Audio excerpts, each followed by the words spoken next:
Hey guys, just wanted to catch y'all up on where we're going this weekend. We're gonna go spend the weekend at Denby Point on Lake Ouachita. Figure I'd do a quick video and show y'all what I'm doing with my tackle and with my fishing setup and kind of go from there. My main rod that I'll be using, the one I use at the Arkansas River, is it's a 14-foot extreme meat hunter.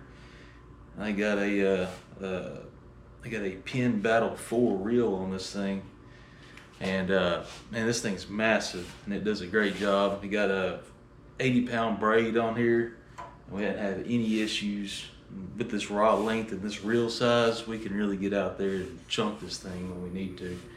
But this is my main setup. This is my new pole. I love it. I just need to hook up, get hooked onto something, man.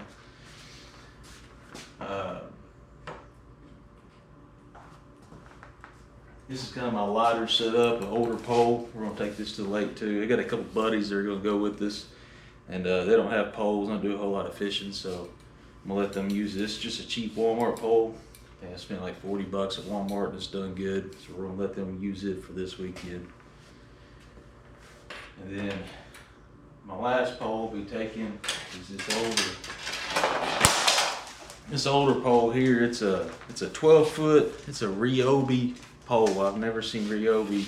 Never knew they made a pole, but I believe this pole belonged to my grandpa or my dad, and I got it cleaned up. And it's a 2-piece rod, and it's got a Ryobi reel on it. And now we got some 80-pound braid on it too for the river. Like I said, we'll chunk it out there in the lake, see what happens. As far as bait, we're gonna end up using, we usually use cut bait at the river, and I think whenever we go to the lake, I'll try to get some live minnows or some, maybe some smaller shad or some goldfish. Try to use some more of the live bait versus the frozen cut bait. See if we can get some, since there's not enough current at the lake, I'm gonna see if that live bait will move around and get the fish stirred up, get us some bites. But man, if y'all ain't, I know a lot of people use these tackle boxes and stuff like that.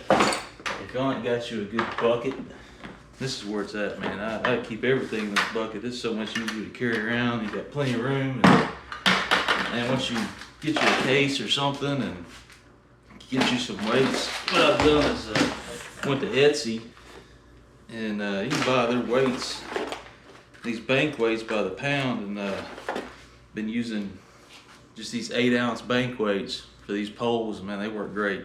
They're cheaper on Etsy. Ain't worried about buying them at the store.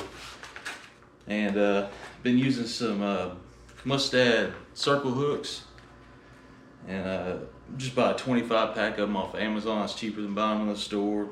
And I use the 7/0 in the size. Yeah, that's pretty much my setup. And what's nice about these buckets is if you ever get them emptied out, and you turn them upside down and use them as a chair on the bank. Works out great. But yeah, that's what we're gonna do. We're gonna go to Denby Point and see if we can tear them up this weekend. At least get something online. And I think while I got the poles out, me and my buddies, we're gonna take some of the smaller gear. We're gonna try to do some crappie fishing too, because I heard they're up on the bank spawning. And see if we can get us some crappie too. But I'll try to get y'all a video up on the trip later this week. And y'all be safe. Have a good weekend. Bye.